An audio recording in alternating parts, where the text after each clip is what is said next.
Jackie's podcast, number 25, April 19th, 2025, and we're rolling. Hello, my name is Jackie Geringer McDermott, and we're recording live from the English Valley History Center in North English, Iowa. This diary was written by my great-great-aunt, Mary Elizabeth Claypool Wade, who was known as Libby Wade. And here's a picture of Aunt Lib. She lived in a little house just east of here.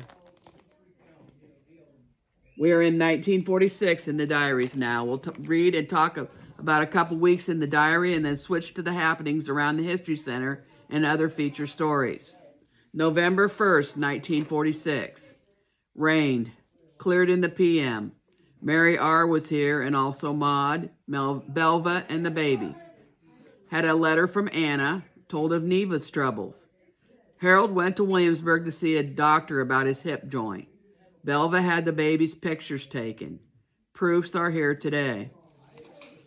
Mary Regseger, up here in this corner, on this side, the woman in the back row, was Lib's egg lady and friend. Maud Claypool is Libby's friend and was married to Libby's nephew, Ray Claypool. Belva Yoss is Libby's oldest married granddaughter who lives in Texas.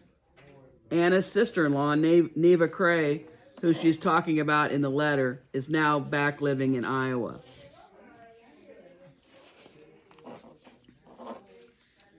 Belva's baby is Michael or Mick Yoss. And Harold or Stub Wade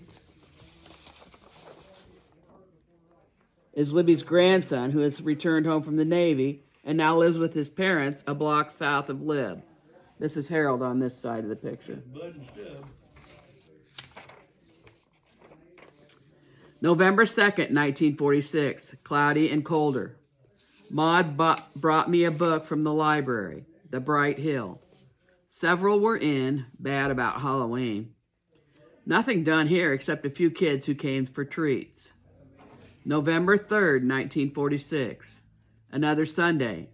Russell and Bruce W. went duck hunting early. Got one each. Went again and came home about 3. No luck. I was alone most of the day. I read.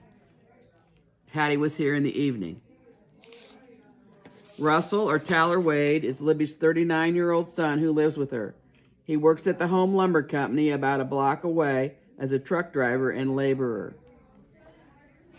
Bruce Warner is the son of the manager of the lumber company, and he has just arrived home from World War II, as have many men in town.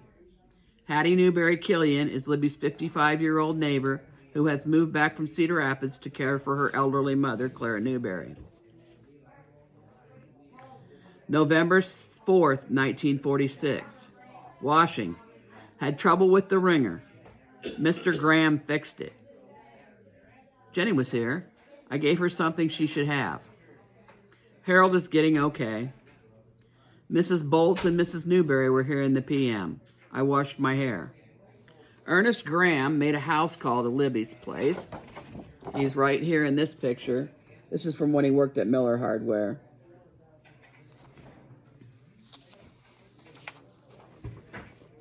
He worked at several of the stores uptown. We'll be having a feature story on Ernest Graham and his career and his Mahana family connection in May. Jenny Wade is Lib's daughter-in-law. She's right here in this picture. She's the son of Wayne or Perky Wade. And Harold is their son. He's up here on this side. He's feeling better now today. And Mrs. Lizzie Bolts and Clara Newberry were elderly friends of Libby's. They were most likely there to sew or visit. November 5th, 1946. William R. Wade's birthday, 1848. Election Day. WSCS at Mrs. Off's. The auxiliary to meet tonight.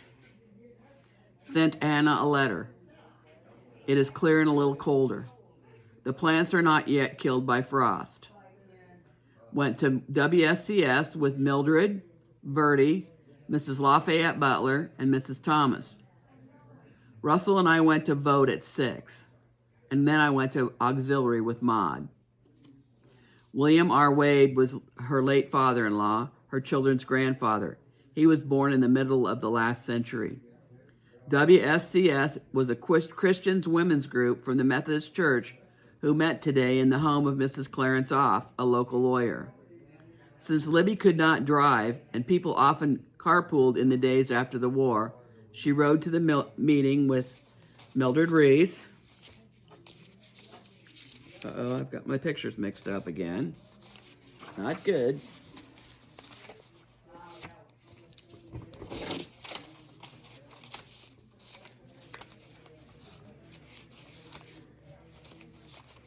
How did I do that? I don't even know. Let's start over. And her best friend, Bertie Mahana. And the elderly Mrs. Lafayette Butler and Mrs. Thomas. Maud Claypool had asked Lib to sign up for the American Legion Auxiliary, and now she is attending that meeting. Libby would be eligible for membership because son Russell served in World War II, and maybe she had other military connections. Her nephew, Ray Claypool, was Maud's husband, and he served in World War II. The pictures are all messed up.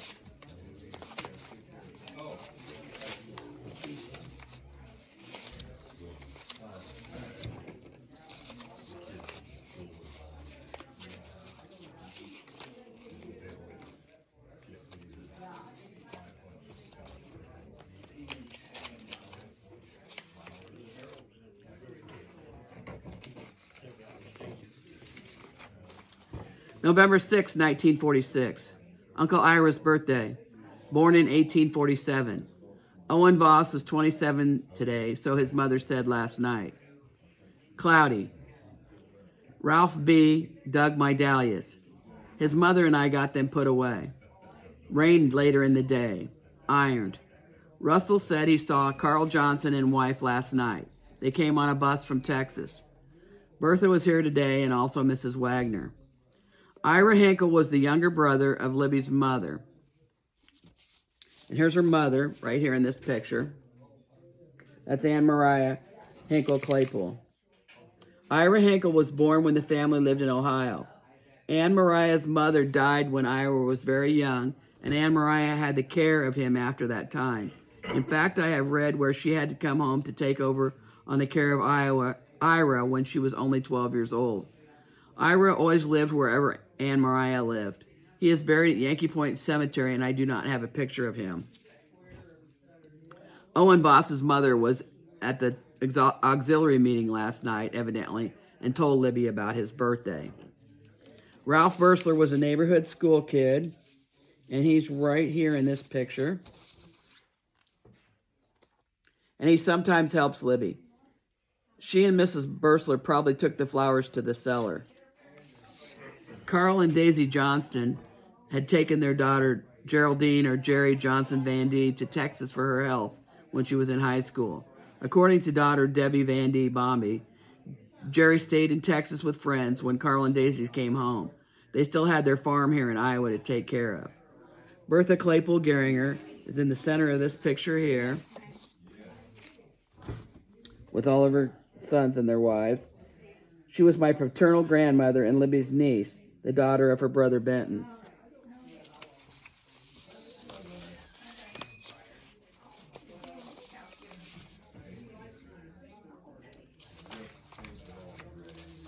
November 7th, 1946.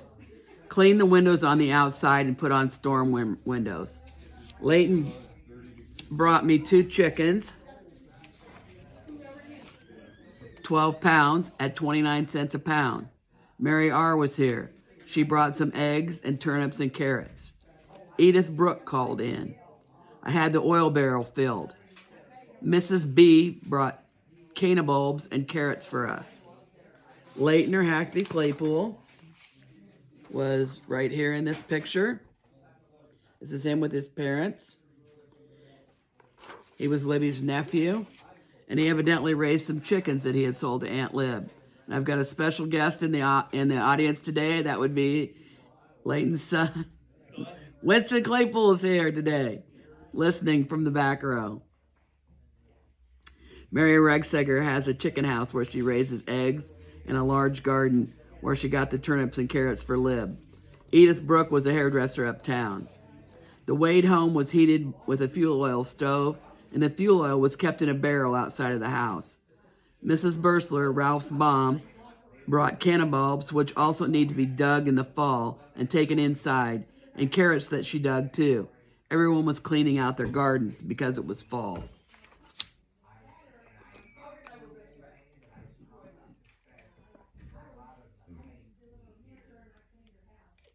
November 8th, 1946.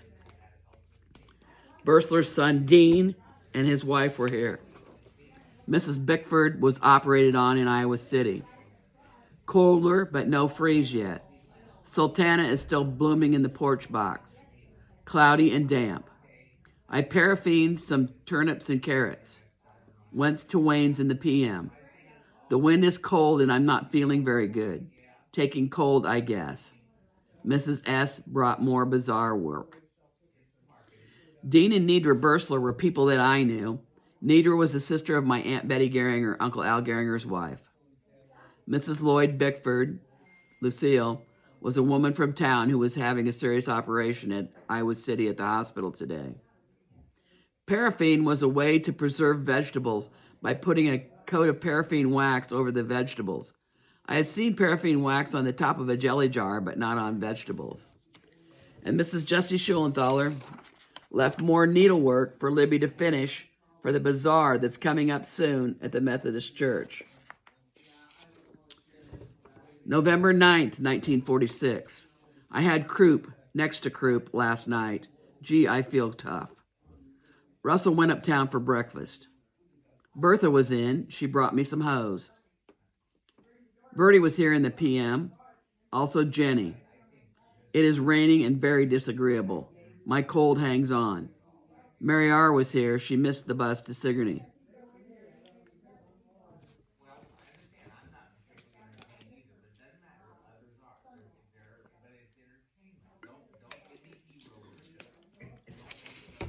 Since Libby likely cooked most of the meals that the family ate, she evidently was not feeling well at all if Russell went uptown to eat.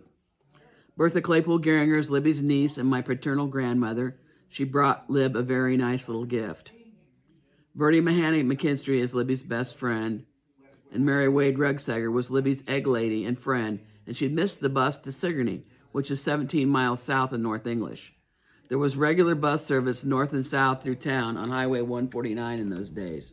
She might have been going to Sigourney to shop since it was a little bigger town. Sunday, November 10th, 1946. Russell and Mr. Warner went hunting in the morning. They got 2 ducks. Evelyn helped pick them. Hazel was here in the PM. Cold and cloudy. Russell finished dressing the ducks. My cold is bad enough. George Kincaid was here. Brother John died on this date in 1913. Ellison Barnes, or E.B. Warner, was Russell's boss at the Home Lumber Company. Libby's granddaughter, Evelyn Wade Kurtz, and she's right here in this picture. The top row in the back on this side. She helped get the ducks ready to be cooked. Her sister, Hazel Wade Cobb, also stopped to see her beloved grandmother. George Kincaid was one of Russell's friends. And Libby's brother, who died on this date in 1913, was John Forsey Claypool. He died in tetanus after a horrible farm accident. November 11th, 1946, Armistice Day. Jenny came up, and we had rabbit for supper. We roasted the ducks. We expect Wayne's up for supper. Jenny swept.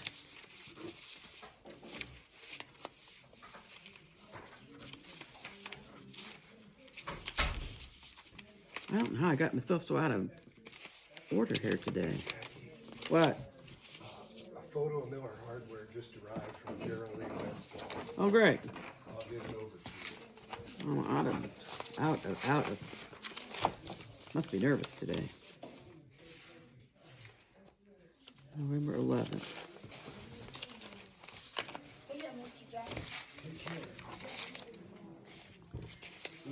Jenny swept and dusted. My head aches.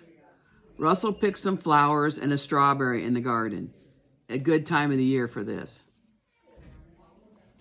Armistice Day is another name for Veterans Day. Daughter Jenny came up to help prepare the rabbits and ducks that the family were eating that day for meals. Since Russell was a hunter, the whole family feasted on wild game. November 12th, 1946. The first real frost. Waynes and their family were all here except for supper. Jenny and the girls got most of it. The men went to lodge except for Glenn and Russell. The girls went to the show. All had a good time, I think. My cold is still hanging on. Colder today than any time this year. 25 degrees in Des Moines. Hattie was here. Wayne and Jenny had 5 children, and they were all married by this time except for Harold. The others were Walter or Bud Wade and his wife, Frida Wade, Wayne and Evelyn Kurtz and their daughter, Sue, Don and Belva Yoss and their baby Mick, and Glenn and Hazel Cobb. The men went to lodge and the women went to the movie. Hattie Newberry Killian was Libby's neighbor who stopped to visit. November 13th, 1946. Heavy frost this morning. Russell went to Cedar Rapids. I had Dr. Miller come down. He calls my trouble asthma and bronchitis. I cough a lot. There's a wedding in town. Helen Agnew's. Hattie stopped in a minute. It's Mrs. Newberry's 79th birthday.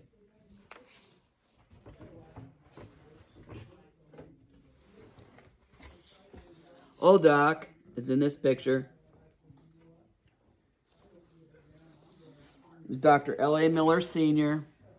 He made a house call to see Libby. He was still a doctor when I was a child. Libby's not one to complain, but she is very ill. I wish there were steroids and other modern medicine to help her. Helen Agnew was the daughter of Lib's neighbor to the east, Minnie Agnew, and she was married to Lyle Hartzell this week. Clara Harper Newberry, Libby's neighbor, is 79 years old today. She's in the front row in this picture.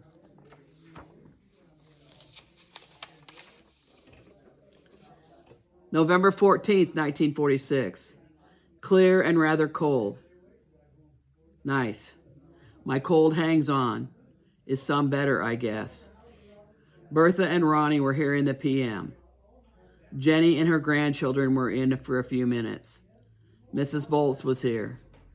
Russell went to the show in the evening. I'm coughing plenty. Mrs. Elizabeth or Lizzie Bolts is a friend. Jenny's grandchildren at that time would have been Suzanne Kurtz and Mick Yoss.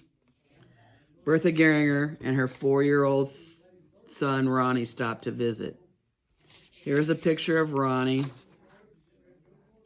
with all 11 of John and Bertha Geringer's boys. My dad, Francis, on this side is holding Ronnie. Ronnie died 65 years ago in April. There's a picture of him when he was in school.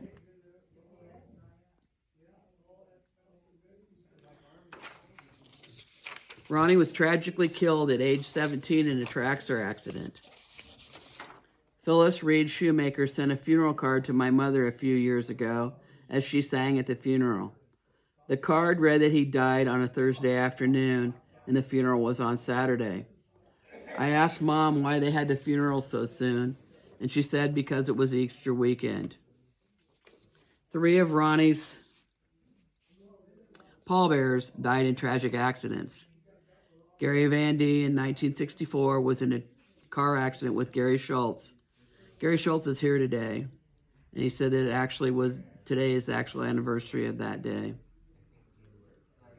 Larry Cox, or Red Cox, as he was known, was also in a tragic accident in 1965, and David Scandridge in 1974. The others were Jack Grove and Richard Geiger, who is a friend of mine from Deep River. November 15th, 1946. Feeling pretty punk. Did wash a few dishes. Mary R. was here and brought eggs. They are 34 cents now. Hattie was over a while. Was lying down most of the day. Still have the cough. Frida was here a while in the evening. Frida Wade was married to Lib's grandson, Walter or Bud Wade, and she was a longtime English Valleys teacher.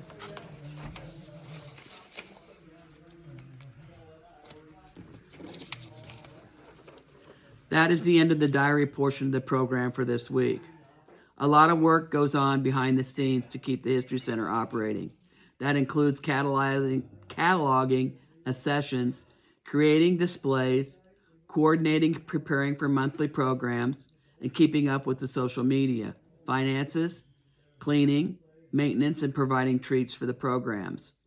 There's a whole lot more activity that supports the center's operations, and it's largely contributed through time and effort by the board of directors. The History Center board is composed of Dave Jackson, president, Scott Romine, vice president, Bonnie Romine, secretary, Don Banning, treasurer, and directors Carolyn Elwood, Shelley Gerard, Alan Ackerman, and Diane Best. Please send donations to the English Valleys History Center, P.O. Box 70, North English, Iowa, 52316. We just had someone send us a really nice picture. This came from Jerry Westfall. She's one of our listeners. She lived here for a long time. She now lives out of state. This one is from Miller Hardware. We'll look at that more another time. Actually, we talked about Carl Johnson this morning. Right there's his picture. And I think Happy Claypool's in this one too. Yeah, right there.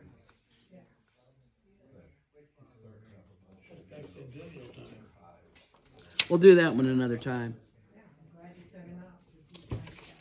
Our acquisition of the week is this stereo from Oliver Electric. And I'm going to get out of the way so you can see it. It's right behind me.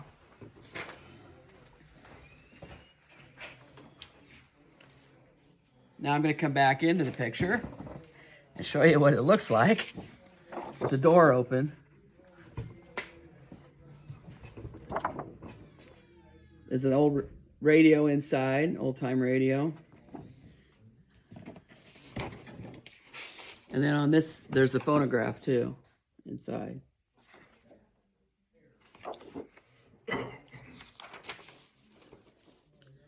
Sue Oliver Cheney and her husband Merrill Cheney and Susan Oliver Talley delivered this stereo to the English Valleys History Center on April 5th. Sue said, "Dad had this on his showroom floor at Oliver Electric in North English. It is an RCA stereo, circa late 1950s or early 1960s. I have had it in storage in our basement since Dad passed away back in 1972. Believe it or not, the radio still works." Roy and Dorothy Oliver owned Oliver Electric. Roy Oliver was the son of Will Oliver and Elsie Miller Oliver. He was born in 1912 in North English. Roy married Dorothy Schlosser Oliver in 1939. They farmed near Lytton in South English, and in 1940 they opened Oliver Electric, and later also the Laundorama. Their two girls were named Sue and Susan, and even they don't know exactly why they have similar names. Here's some pictures from the old times. This is the view looking up the street to the north from their building. And here's the front of the building. This was an ad that was in the newspaper when they'd been in office, in service for 14 years in operation. And here's a picture of Oliver Electric. This is taken underneath the water tower where it was situated. And on the sidewalk there, that's where my brother Chip fell down and sprained his wrist on the way home from school one day. The sidewalk was really steep right through there. We walk past there every day on the way to school. And this picture is Roy and Dorothy and daughter Susan, who is younger, and Sue, who is older.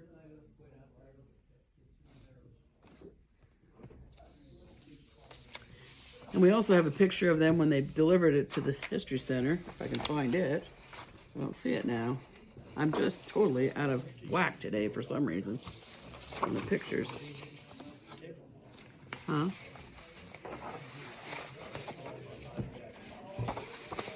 Well, I don't know where it went.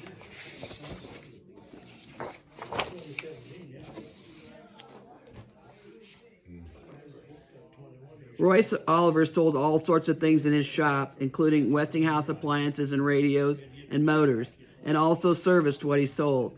The family lived in the same building as the business. One cute picture is of Sue and Susan and their friend Linda Hanchett playing in some of the big boxes that appliances were delivered in. Sue also noted that they were great friends with Don and Phyllis Hall, who had a similar kind of business in the shop the next door to the north of Oliver Electric.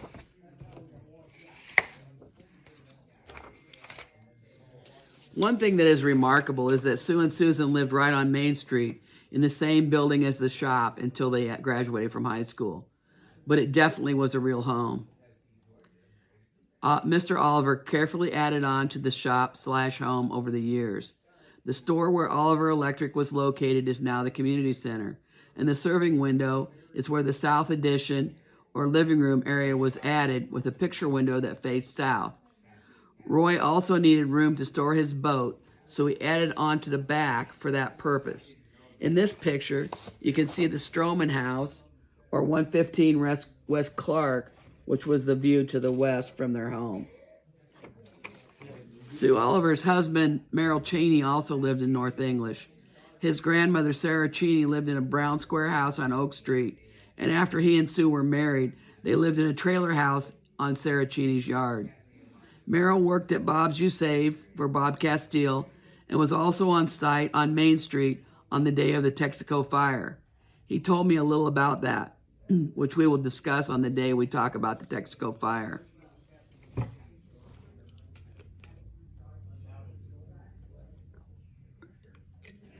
Sue Oliver Cheney finished by saying this: "My entire family wants to thank the English Valley's History Center Incorporated Board and Dave Jackson for making this all come together.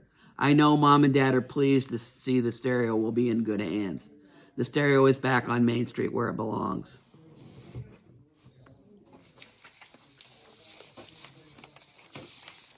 I have a couple of corrections from last week's broadcast. Here's the picture of Kenny Ballard again, since I held it up upside down last week for you all to see. This week it's correct. And I also need to clarify that Dan Best took guitar lessons from Boddicker School of Music on the second floor of the Locker building. My brother Lou Geringer said he had a few lessons there too. I mixed it up with accordion lessons because Boddicker School of Music did offer accordion lessons, as my friend and classmate Diane Bonneter-Cassins was a longtime accordion student up there in that building above the Locker. Correspondence. Pam Cavanaugh Shields said, "Thanks, Jackie. I love to tune in. I remember our old phone and the party line. I was also in the office one time and saw the operator at work. To think some kids today have no idea about our calling system back in the day." And I also would like to do a special shout out to Shirley Holm from Sigourney, who is a regular listener. Shirley is not acquainted with most of the people I talk about. However, she likes to listen to my broadcast. Shirley told me a long time ago that she grew up in Springville, Iowa, and was acquainted with my aunt and uncle, Marvin and Marlene Geringer, and attended Springville schools with their children, Steve, Suzanne, Stanley, Stacy, and Stuart Geringer. Marlene Geringer's maiden name was Marlene Newberry. She was Libby's teenage paper girl in 1946 and was the granddaughter of Mrs. Clara Newberry, whom we frequently mention. We will be moving ahead to May of 1950 in the Diaries soon, and Marlene will be marrying my uncle Marvin Geringer in the 1950s. I I also heard from Melody Heath Van D, and she said, "This is always so interesting, Jackie. I enjoyed hearing about the beginnings of our telephone company, among several other things you shared." Mark Claypool said, "Jackie, congratulations on another outstanding week of history. It always makes me appreciate our heritage."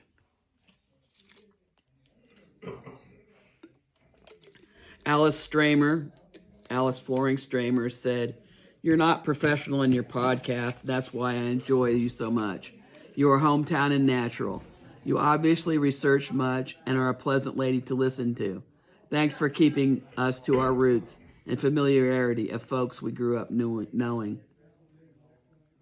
My friend Helen Kirkpatrick Schwietert called me from Texas, where she was attending a wedding this weekend, to tell me how much she likes the broadcast. I would also like to mention that the next English Valley Alumni Luncheon at Bryant's in the Williamsburg Mall will be held at 11:30 a.m. on April 28th. Please contact Alice Stramer or Linda Carter for reservations. Our condolences this week to the family of Jim Roy from the English Valley High School class of 1965, who passed away this week. He's right here at the bottom of this picture. On the English Valley graduates page, there's a wonderful tribute to Jim O'Rourke. We are also remembering this week Gerald Rodby, a friend of the History Center, who passed away. I knew Gary Rodby when he was a Watch Your policeman in the years ago. There's a flyer on the EV graduates page if you need more information about what classes will meet during the July 26th alumni reunion. The parade is at 10:30. Starting at noon, snacks and drinks will be available at the History Center, paid for by sales from the Everyone at EV book for 2025, with pictures of all the graduates since 1957. That book will be available after graduation. I will be doing a live broadcast before the parade at 9 a.m. and staying around after the parade to visit with alumni. Our next program at the History Center will be Rhonda and Cece Huffman from Sigourney doing a program about the Neighbors magazine that they publish locally. That program is next Sunday at 2 p.m. on Sunday, April 29th. We are also interested in learning about other historical English Valleys items that you might wish to donate to the History Center. Please contact Dave Jackson, Scott Romine, or any other board member to donate. And we'll see you next week. Goodbye. And that's a wrap. Thank you, Jackie.